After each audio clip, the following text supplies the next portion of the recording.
दोस्तों, मैं हूं भीमराव अंबेडकर। आज मैं आपको बताऊंगा कि संविधान कैसे बनाया गया और उसकी पूरी जानकारी। तो वीडियो को पूरा देखें और चैनल को सब्सक्राइब कर लीजिए।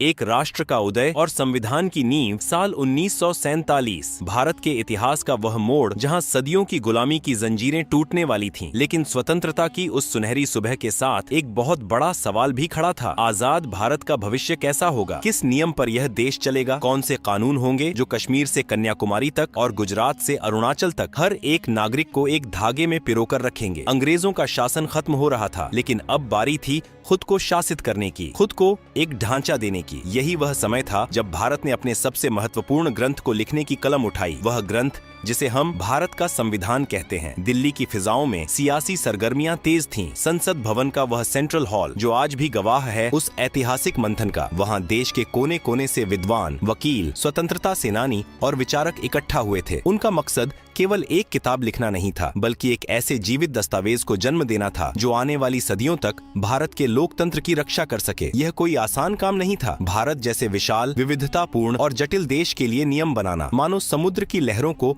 मुट्ठी में कैद करने जैसा था। लेकिन इस असंभव से दिखने वाले काम को संभव बनाने के लिए एक सभा का गठन हुआ, संविधान सभा। इस महायज्ञ में सबसे महत्वपूर्ण भूमिका एक ऐसे शख्स की थी जिसे आज हम संविधान के पितामह के रूप में जानते हैं, डॉक्टर भीमराव अंबेडकर। वीडियो में जैसा कि बताया गया है, संविधान निर्माण की जिम्मेदारी कई कमेटियों पर थी, लेकिन सबसे अहम थी ड्राफ्टिंग कमेटी, और इसके अध्यक्ष की कुर्सी पर विराजमान थे डॉक्टर अंबेडकर। कल्पना कीजिए उस दौर की जब एक तरफ देश विभाजन की आग में जल रहा था, सांप्रदायिक दंगे भड़के हुए थे, और दूसरी तरफ एक कमरे में बैठकर डॉक्टर अंबेडकर और उनकी टीम भारत के भविष्य का नक्शा तैयार कर रही थी। उनके कंधों पर करोड़ों उम्मीदों का बोझ था। उन्हें यह सुनिश्चित करना था कि यह संविधान केवल अमीरों या रसूखदारों के लिए न हो, बल्कि समाज के सबसे अंतिम पायदान पर खड़े व्यक्ति को भी न्याय और समानता का अधिकार दे सके। संविधान को तैयार करना कोई एक रात का काम नहीं था, और न ही यह केवल कुछ पन्नों का पुलिंदा था। यह एक तपस्या थी। जैसा कि तथ्यों में दर्ज है, इस महान दस्तावेज को अंतिम रूप देने में 2 साल, 11 महीने और 18 दिन का लंबा वक्त लगा। जरा सोचिए, लगभग 3 साल। दिन और रात का अंतर मिट गया था। हर एक शब्द, हर एक अनुच्छेद पर घंटों बहस होती थी। संविधान सभा में तीखी नोकझोंक भी होती और सहमति के ठहाके भी गूंजते। हर प्रावधान को कसौटी पर परखा जाता था कि क्या यह भारत की आत्मा के अनुकूल है, क्या यह भविष्य की चुनौतियों का सामना कर पाएगा। अक्सर लोग पूछते हैं कि इस पूरी प्रक्रिया में कितना खर्च आया। आज के दौर में शायद वह रकम छोटी लगे, लेकिन उस समय के हिसाब से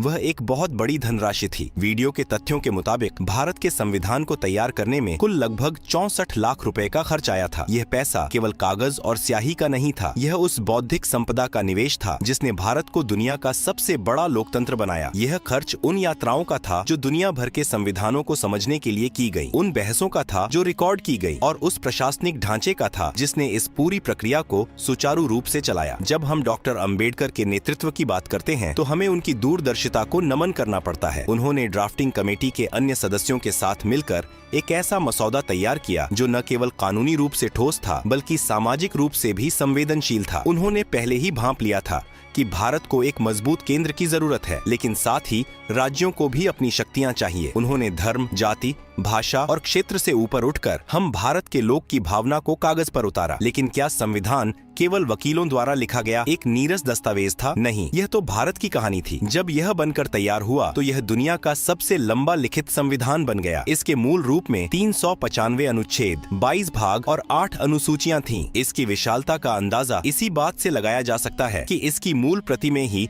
251 पन्ने थे। यह केवल लंबाई की बात नहीं थी, बल्कि गहराई की बात थी। इसमें हर छोटी से छोटी बात का जिक्र था। सरकार कैसे बनेगी, चुनाव कैसे होंगे, अदालतें कैसे काम करेंगी, और सबसे जरूरी, एक आम नागरिक के अधिकार क्या होंगे। जैसे जैसे समय बीत रहा था, 1949 का साल अपने अंत की ओर बढ़ रहा था। तारीख थी 26 नवंबर 1949। सर्दियों की उस सुबह संविधान सभा ने आखिरकार इस दस्तावेज को अपनाया। यह वह दिन था जब भारत ने खुद को एक संप्रभु राष्ट्र घोषित करने की दिशा में पहला औपचारिक कदम उठाया। इसीलिए आज हम 26 नवंबर को संविधान दिवस के रूप में मनाते हैं, जिसकी शुरुआत 2015 में हुई। लेकिन कहानी अभी खत्म नहीं हुई थी। संविधान को अपना तो लिया गया था, पर इसे पूरी तरह लागू करने के लिए एक खास तारीख का इंतजार था, 26 जनवरी 1950। यह तारीख इसलिए चुनी गई थी क्योंकि दशकों पहले इसी दिन कांग्रेस ने पूर्ण स्वराज की मांग की थी। अब हम कहानी के उस पड़ाव पर हैं जहां कानून कला से मिलने जा रहा था। संविधान का मसौदा तैयार हो चुका था, शब्द चुने जा चुके थे, बहसें पूरी हो चुकी थीं, लेकिन एक सवाल अभी भी बाकी था। इस पवित्र ग्रंथ को लिखा कैसे जाए? क्या इसे टाइपराइटर से खटखट करके छापा जाए या फिर इसे किसी प्रिंटिंग प्रेस की मशीन में डालकर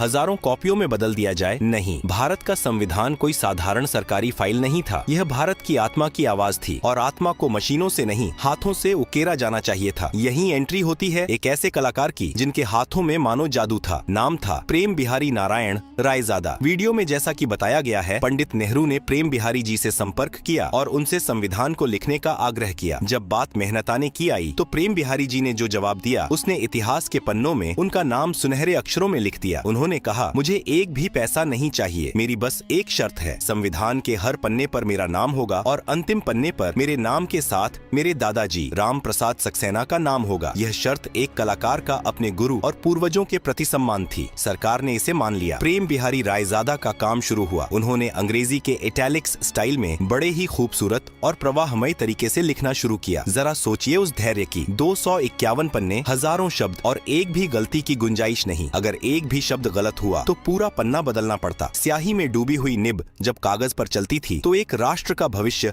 आकार ले रहा होता था। यह केवल लेखन नहीं, एक साधना थी। 6 महीने तक प्रेम बिहारी जी एक कमरे में बंद रहे और अपनी कलम से भारत की किस्मत लिखते रहे। यह दुनिया का सबसे बड़ा हस्तलिखित संविधान बन गया। लेकिन रुकिए, क्या संविधान केवल काले अक्षरों का एक दस्तावेज था? बिल्कुल नहीं। भारत रंगों का देश है, उत्सवों का देश है और कहानियों का देश है। तो हमारा संविधान सादा कैसे हो सकता था? इन पन्नों को खूबसूरती देने का जिम्मा उठाया शांति निकेतन के महान चित्रकार नंदलाल बोस और उनकी टीम ने। नंदलाल बोस, जो भारतीय कला के पुरोधा माने जाते हैं, अपने शिष्यों के साथ इस काम में जुट गए। उन्होंने संविधान के हर भाग की शुरुआत में एक ऐसा चित्र बनाया जो भारत के 5000 साल पुराने इतिहास की कहानी कहता है। यह केवल सजावट नहीं थी, यह भारत की सभ्यता की यात्रा थी। वीडियो में दिखाए गए चित्रों पर गौर करें तो एक अद्भुत पैटर्न नजर आता है। संविधान के भाग 1, संघ और उसका राज्य क्षेत्र में उन्होंने हड़प्पा और मोहनजोदड़ो की मोहरें बनाई जो भारत की प्राचीनता को दर्शाती हैं। जैसे जैसे पन्ने पलटते हैं, इतिहास आगे बढ़ता है। वैदिक काल के ऋषियों के आश्रम दिखाई देते हैं जो हमारी गुरु शिष्य परंपरा का प्रतीक है। सबसे दिलचस्प चित्र भाग 3 यानी मौलिक अधिकारों वाले हिस्से में है। यहाँ भगवान राम, माता सीता और लक्ष्मण को लंका विजय के बाद अयोध्या लौटते हुए दिखाया गया है। यह चित्र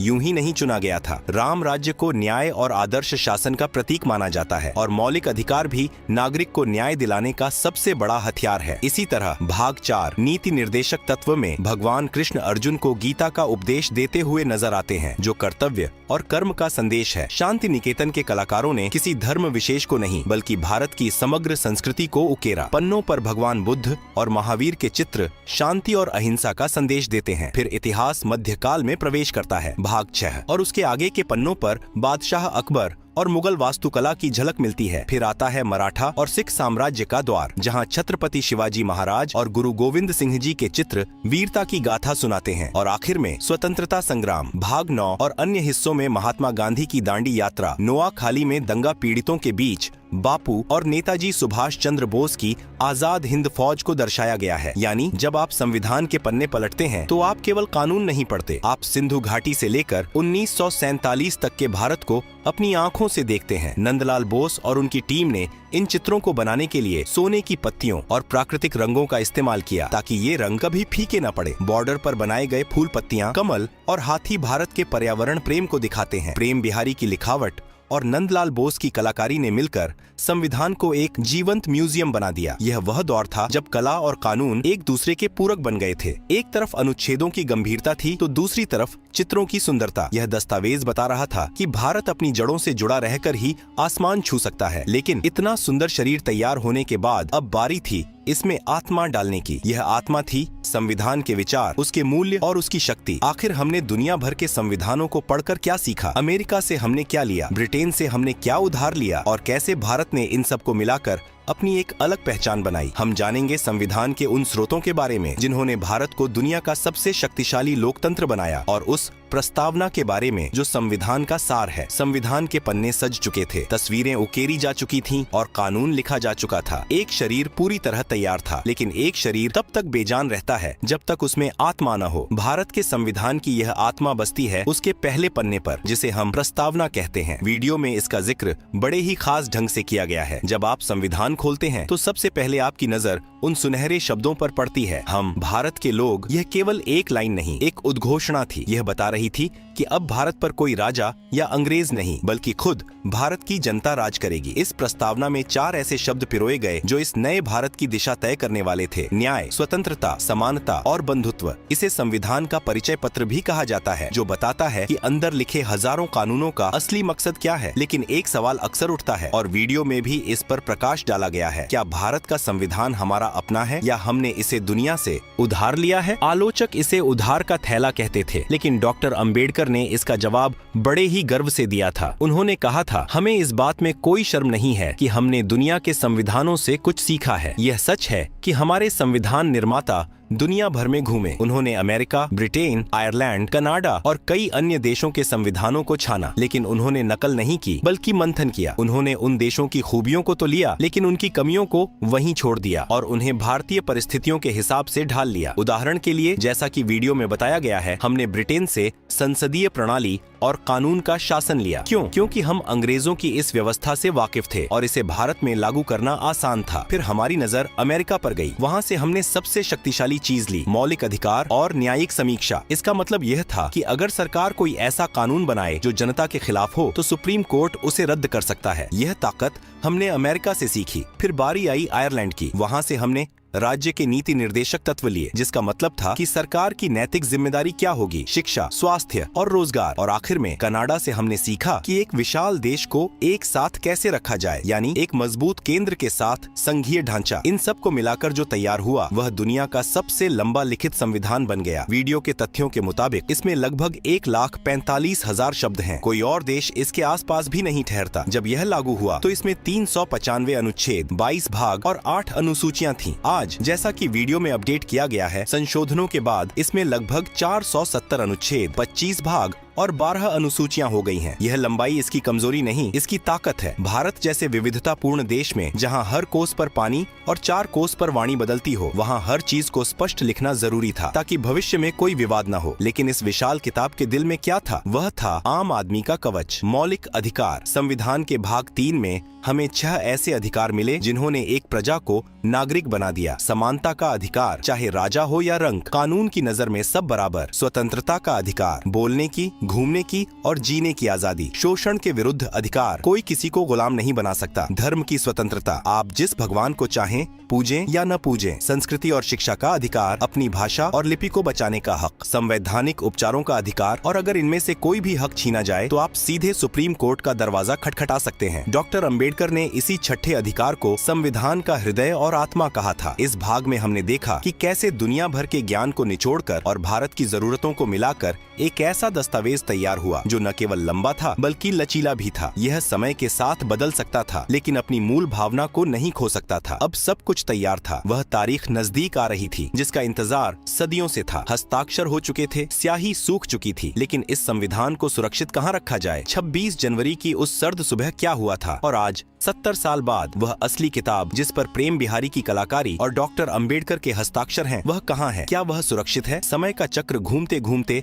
उस तारीख पर आ रुका था जो भारत के इतिहास में अमर होने वाली थी। संविधान बनकर तैयार था, सजाया जा चुका था और उसकी आत्मा उसमें बस चुकी थी, लेकिन एक रस्म अब भी बाकी थी। 24 जनवरी 1950 को संविधान सभा की आखिरी बैठक हुई। बाहर कड़ाके की ठंड थी, लेकिन हॉल के भीतर एक अलग ही गर्मी थी, उत्साह की, गर्व की। इसी दिन 284 सदस्यों ने उस ऐतिहासिक दस्तावेज पर अपने हस्ताक्षर किए। सबसे पहले हस्ताक्षर पंडित जवाहरलाल नेहरू ने किए और सबसे अंत में संविधान सभा के अध्यक्ष डॉक्टर राजेंद्र प्रसाद ने। मूसलाधार बारिश हो रही थी जिसे एक शुभ संकेत माना गया। और फिर आई वह सुबह, 26 जनवरी 1950। दिल्ली का आसमान कोहरे में लिपटा था, लेकिन इंडिया गेट और राजपथ, अब कर्तव्य पथ पर, एक नया सूरज उग रहा था। सुबह के 10:18 बजे थे जब भारत को एक संप्रभु लोकतांत्रिक गणराज्य घोषित किया गया। 21 तोपों की सलामी गूंजी और डॉक्टर राजेंद्र प्रसाद ने भारत के पहले राष्ट्रपति के रूप में शपथ ली। इसी के साथ गवर्नमेंट ऑफ इंडिया एक्ट 1935 इतिहास बन गया और भारत का संविधान